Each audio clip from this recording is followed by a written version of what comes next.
Hey guys, I'm Mel, and today I'm going to talk about why silence is not the answer. This is kind of a hard video to make because I don't want to say the wrong thing, and that brings me to my topic for today. During this past few months especially, we've seen as a community people being called out on insensitive and harmful actions against marginalized people, and I think we all have this fear of being called out, of saying the wrong thing. I think it's a very reasonable fear to have because you don't want to seem like this harmful person, but I think mainly we don't want to harm other people. I think this community has a lot of very good people, and I think we don't want to harm other people, and I know so many of us wouldn't do it intentionally, and that, I'm sorry to tell you, is something you can't control. We as people take a lot of things from society and incorporate it to our language and to our personalities and to our opinions and ideas without even realizing, and unlearning some of those things can be one of the hardest process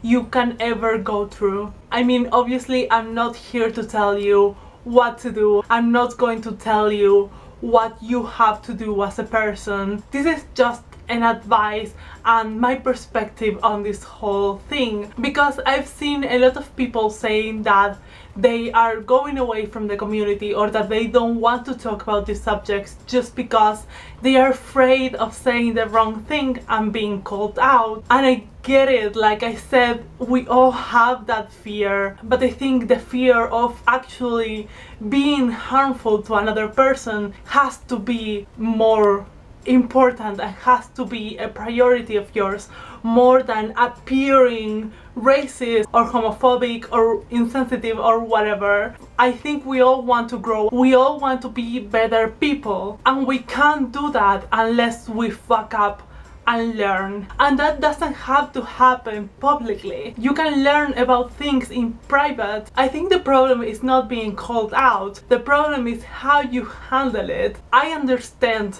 people who don't want to talk because of their anxiety. I'm not going to tell you to put speaking up before self-care. I know you need that time. So I think as people we all have to know how to act when being called out, because like I said, silence is not the answer here. Silence is not the answer because it contributes to the perpetuation of a system that targets and attacks marginalized people, people with less power, people that have lived through injustice over and over in their lives and who have to continue living with it in their daily lives. So you have to think what you want to do with your platform. I don't want you to go from the community. I don't want you to feel that fear, but I also don't want marginalized people to feel like they don't have a voice, because they go through that every day in their lives already. And the book community is supposed to be this safe space, which for a lot of marginalized people is not. People think that when you say to someone that a thing that they said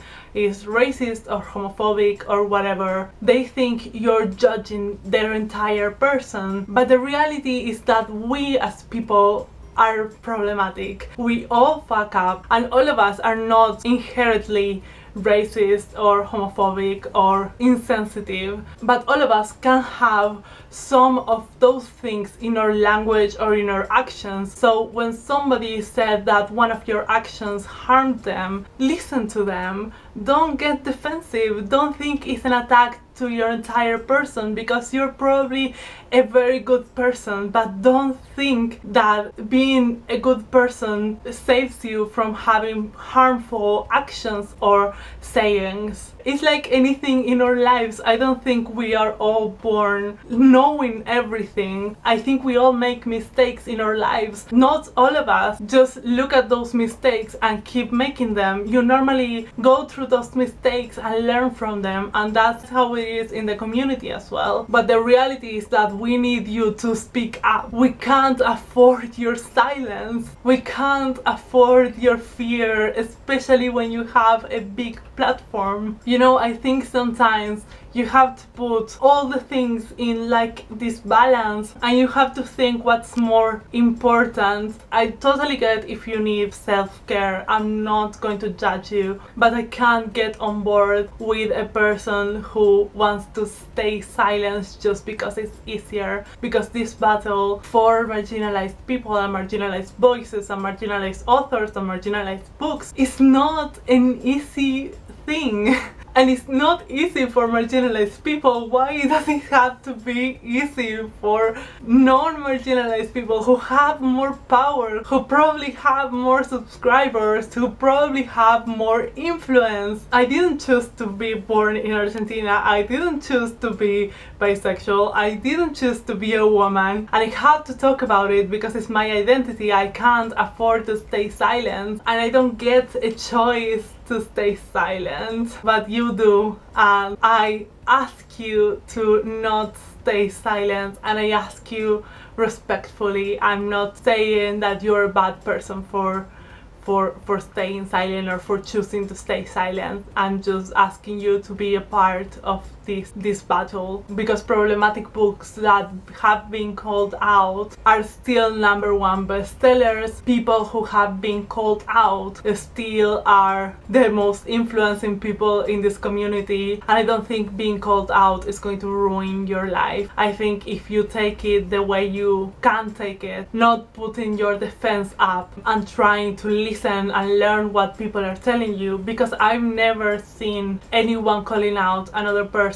in a disrespectful way. I know there are people that can talk in a disrespectful way at some point, but I never seen anyone calling out someone in the disrespectful way. And I think you don't have to take the calling out as a bullying or as a disrespectful thing. You have to take it as a learning experience, as free education, because there are people in the community educating you for free. Appreciate that. You have a platform, you choose how to use that platform. But I have to tell you, marginalized people are going to be very grateful if you speak up and don't stay silent, and if you educate yourselves. We are not perfect people, none of us, and we all have to unlearn things. Like I said, I think we can as a community move forward. It's an opportunity for you to understand. So I'm going to leave a lot of resources and a lot of people who speak up about marginalized books and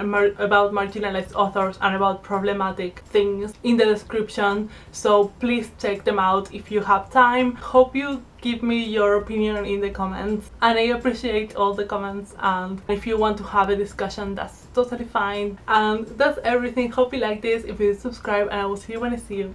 Bye.